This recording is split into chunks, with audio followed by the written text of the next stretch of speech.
ಆದರೆ ಇದು ಒಂದು ಆಟದ ಥರ ಅಥವಾ ಪರೀಕ್ಷೆ ಥರ ನಂಗೆ ಗೊತ್ತಿಲ್ಲ. ಅವರು ಸುಮ್ಮನೆ ಫೈಲ್ ಕಳಿಸಿದ್ರು, ಇದು ನೋಡಿ ಅಂತ. ಬಹುಶಃ ಅದು ಓದಿ ಅವ್ರಿಗೆ ಖುಷಿಯಾಗಿ ನಂಗೆ ಕಳಿಸಿದ್ರೋ ಏನೋ ಗೊತ್ತಿಲ್ಲ. ನಾನು ಒಂದು 2 ಪೇಜ್ ಓದಿರ್ಬೇಕಷ್ಟೆ. ಓದಿ ಇದು ಗಿರಿಜಾ ಬರೆದಿದ್ದ ಅಂತ ಕೇಳಿದೆ. ಅವ್ರಿಗೆ ಶಾಕ್ ಆಗೋಯ್ತು.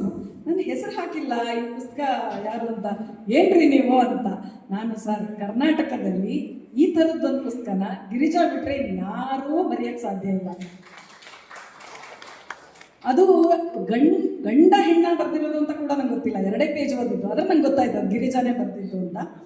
ಯಾಕೆ ಅಂದರೆ ಸಾಮಾನ್ಯವಾಗಿ ಈ ಥರದ ಸ್ಪಿರಿಚುವಲ್ ಜರ್ನಿ ಇದ್ದರೆ ಒಂಥರ ಸ್ಪಿರಿಚುವಲ್ ವಿಷಯನೇ ಮೇಜರ್ ಆಗಿರುತ್ತೆ. ಅಥವಾ ಹಿಂದೂ ದೇವಾಲಯಗಳನ್ನು ಹುಡ್ಕೊಂಡು ಹೋದರೆ ಅಲ್ಲಿ ಒಂಥರದ ಹಠ ಇರುತ್ತೆ ಅಥವಾ ರೊಚ್ಚಿರುತ್ತೆ. ನೋಡಿ ನೋಡಿ ಎಲ್ಲ ಹೆಂಗೆ ಹಾಳು ಮಾಡ್ತಾ ಇದ್ದಾರೆ ನಮ್ಮ ಸಂಸ್ಕೃತಿನ ಅನ್ನುವಂತಹ ಒಂದು ರೊಚ್ಚಿರುತ್ತೆ. ಇಲ್ಲಿ ಏನು ಅಂದರೆ ಆ ಥರದ ರೊಚ್ಚಿಲ್ಲ. ಒಂದು ಹದವಾಗಿ ಅವರು ಎಲ್ಲೆಲ್ಲಿ ಹೋಗ್ತಾರೆ ಅಲ್ಲೆಲ್ಲ ಒಂದು ಕುತೂಹಲ ಇದೆ ಅವ್ರಿಗೆ, ಒಂದು ಸಹಜ ಕುತೂಹಲ.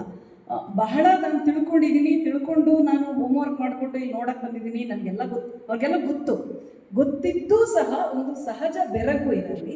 ಆ ಬೆರಗನ್ನು ದಾಖಲಿಸ್ತಾ ಹೋಗ್ತಾರೆ. ಬೇರೆ ಬೇರೆ ಕಡೆ ಹೋದಾಗ ಈ ನಮ್ಮಲ್ಲೆಲ್ಲ ಬೀಗ ಹಾಕೋದು, ದಾರ ಕಟ್ಟೋದು ಮರಗಳಿಗೆ, ಆ ಥರದ್ದೆಲ್ಲ ಬೇರೆ ಬೇರೆ ಆಚರಣೆ. ಅವ್ರು ಬೇರೆ ಬೇರೆ ಚೀನಾ ಆ ಥರ ಬೇರೆ ಬೇರೆ ದೇಶಕ್ಕೆ ಹೋದಾಗ ಅದನ್ನು ನೋಡಿ ನಮ್ಮಲ್ಲೂ ಇದೆಯಲ್ಲ ಈ ಥರದ್ದು ಅಂತ. ಅವಾಗ ಆ ಪ್ರಯಾಣ ನಮಗೆ ದೇಶ ಸುತ್ತೋದು, ಕೋಶ ಓದೋದು ಅನ್ನೋದು ಒಂದು ಥರದ ಹೊಳಹುಗಳು ಸಿಗುತ್ತೆ. ಅದು ಮನೇಲಿ ಕೂತ್ರೆ ಸಿಗುವಂಥ ಹೊಳಹುಗಳಲ್ಲ, ಅಥವಾ ಓದಿದ್ರೆ ಯಾವುದೋ ಪುಸ್ತಕದಿಂದ ಅರ್ಥ ಆಗೋದು. ನನಗೆ ತುಂಬ ಇಷ್ಟ ಆಯ್ತದು. ಈ ನಂಬಿಕೆಗಳು ಅನ್ನೋದು ಗಡಿಗಳನ್ನು ಮೀರಿದ್ದು ಅಂತರಂಗದಲ್ಲಿ, ನಮಗೆಲ್ಲ ಕೊರೋನಾ ಟೈಮಲ್ಲೂ ಅರ್ಥ ಆಯಿತು. ಅಂತರಂಗದಲ್ಲಿ ನಾವೆಲ್ಲ ಮನುಷ್ಯರು, ಕಡೆಗೂ ಮನುಷ್ಯರೇ ಅಂತ.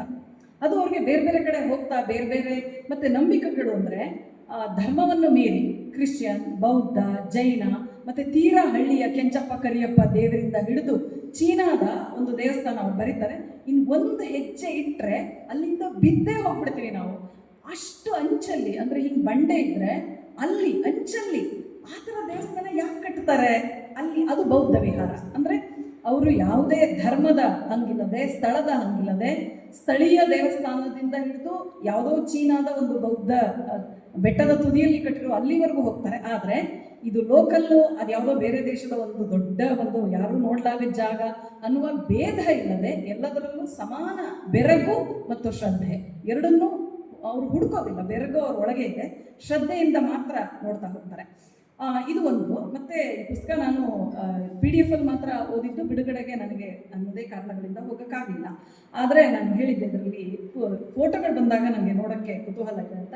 ಇವತ್ತು ನೋಡಿದೆ ಗಿರಿಜಾ. ಇದರಲ್ಲಿ ಅವರು ಕೆಲವು ಯಾರೂ ಸಾಮಾನ್ಯವಾಗಿ ಪ್ರವಾಸ ಮಾಡೋರು ಹೋಗ್ಲಾರ್ದಂತಹ ಜಾಗಗಳಿಗೆ ಹೋಗಿದ್ದಾರೆ.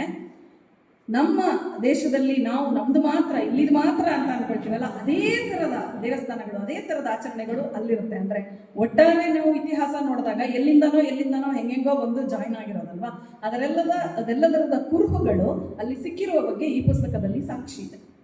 ಅವರು ಅದನ್ನು ಫೋಟೋ ಸಹ ತಗೊಂಡು ಬಂದಿದ್ದಾರೆ. ಮತ್ತು ಅಲ್ಲಿ ಆಚರಣೆ ಇಲ್ಲದೆ ಇರೋದ್ರಿಂದ ಪೂಜೆ ಇಲ್ಲ ಅಲ್ಲಿ, ಆದರೆ ಸಾಕ್ಷಿ ಇದೆ. ಇಲ್ಲೆಲ್ಲ ಹಿಂದೂ ದೇವಸ್ಥಾನಗಳಿತ್ತು, ಇಲ್ಲೆಲ್ಲ ಇಂಥ ದೇವಸ್ಥಾನಗಳಿತ್ತು ಅಂತ ಅಲ್ಲಿ.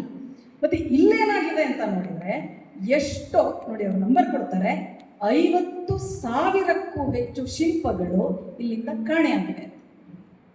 ಕದ್ಕೊಂಡು ಹೋಗ್ಬಿಟ್ಟಿದ್ದಾರೆ. ಅವ್ರಿಗೊಂಥರ ಚೆನ್ನಾಗಿ ಅನ್ಸುತ್ತಲ್ಲ ಅವ್ರ ಮ್ಯೂಸಿಯಮಲ್ಲಿ ಇಟ್ಕೊಳ್ಳೋದಕ್ಕೆ, ಸೊ ತೊಗೊಂಡು ಹೋಗ್ಬಿಟ್ಟಿದ್ದಾರೆ ಅಂತ. ಅಷ್ಟೇ ಅಲ್ಲ, ಇದೊಂದು ಸ್ಪಿರಿಚುವಲ್ ಜರ್ನಿ ಪುಸ್ತಕ ಆದರೂ ಅವರು ಅದರಲ್ಲಿ ಆ ಶಿಲ್ಪಗಳೆಲ್ಲ ಹೇಗೆ ಕಾಣೆ ಆದವು ಅನ್ನೋದ್ರ ಬಗ್ಗೆ ಯಾರೋ ಒಬ್ಬರು ಸಂಶೋಧನೆ ಮಾಡಿ ಅದದ್ದು ಟ್ರ್ಯಾಕ್ ರೆಕಾರ್ಡ್ ಮಾಡಿ ಇಲ್ಲಿಂದ ಹೆಂಗೆ ಕದೀತಾರೆ, ಆಮೇಲೆ ಅವರಿಗೆಲ್ಲ ಆಫೀಸರ್ಸ್ ಹೇಗೆ ಹೆಲ್ಪ್ ಮಾಡ್ತಾರೆ, ಅಲ್ಲಿಂದ ದಾರಿ ಸುಗಮ ಮಾಡಿಕೊಂಡು ಅದು ಯಾವುದೋ ವಿದೇಶವನ್ನು ಅಥವಾ ಯಾರೋ ಶ್ರೀಮಂತ ವ್ಯಕ್ತಿಗಳನ್ನು ಹೇಗೆ ಸೇರುತ್ತೆ ಅನ್ನೋದ್ರ ಬಗ್ಗೆ ಮಾಹಿತಿ ಇರುವ ಪುಸ್ತಕದ ಮಾಹಿತಿಯನ್ನು ನಮಗೆ ಕೊಡ್ತಾರೆ. ಇದರಲ್ಲಿ ಅದನ್ನು ಬರೆಯೋಕ್ಕಾಗಲ್ಲ ಅಂತ. ಅದ್ರ ಬಗ್ಗೆ ಅವ್ರು ಬೇಜಾರು ಮಾಡ್ಕೊಳ್ಳೋದಿದೆಯಲ್ಲ, ಅದು ಒಂದು ಸಹಜವಾದ ಒಂದು ಬೇಸರ. ಹೀಗಾಗೋಯ್ತಲ್ಲ ಅಂತ. ಇದಲ್ಲದೆ ನನಗೆ ಭಾಳ ಇಂಟ್ರೆಸ್ಟಿಂಗ್ ಅನ್ನಿಸ್ತು. ಇವತ್ತಿಗೆ ನಾವು ಓಲೆ ಹಾಕೊಳ್ತೀವಲ್ಲ, ಈ ಸ್ಟಡ್ಗಳು, ರಿಂಗ್ಗಳು, ಅದರ ಇತಿಹಾಸ ಎಲ್ಲ ಹಳೆ ಶಿಲ್ಪದಲ್ಲಿ ಇದೆ. ಆ ಶಿಲ್ಪದಲ್ಲಿ ಎಲ್ಲೆಲ್ಲಿದೆ ಅದು ಇದು ನೋಡಿ ಎಷ್ಟು ಇಂಟ್ರೆಸ್ಟಿಂಗ್ ಆಗಿದೆ ಫೋಟೋ. ಒಂದು ಶಿಲ್ಪದಲ್ಲಿ ಈಗ ನಾವು ಹಾಕೊಳ್ಳೋ ಥರದ, ತನುಜಕ್ಕ ಹಾಕೊಂಡಿರೋ ಥರದ ಒಂದು ರಿಂಗ್, ಹಳೆಯ ಕಾಲದ ಎಷ್ಟೋ ಕಾಲದ ಚಾಂದ್ ಬಾಲಿಯಲ್ಲಿ ಅಲ್ಲಿ ಸಾಮ್ಯತೆ ಇದೆ. ಸ್ಟಡ್ ಕಿವಿಯೋಲೆ ಇತ್ತು, ಆಮೇಲೆ ಈ ಕಿವಿಯೋಲೆ ಹೇಗೆ ಬಂತು. ನಾವು ಕನ್ನಡದಲ್ಲಿ ಪ್ರವಾಸ ಕಥನ ಸುಚಿತ್ರ ಕೊಟ್ಟಿದ್ದಾರೆ. ಪ್ರವಾಸ ಕಥನ ಬರೆಯೋದೇ ಒಂದು ಕೆಟಗರಿ ಇದೆ, ನಾವು ಓದ್ಕೊಂಡಿದ್ದೀವಿ. ಸಾಮಾನ್ಯವಾಗಿ ಸೈನ್ಸು ಒಂಥರ ಕಬ್ಬಿಣದ ಕಡಲೆ ಥರ ಬರೀತಾರೆ.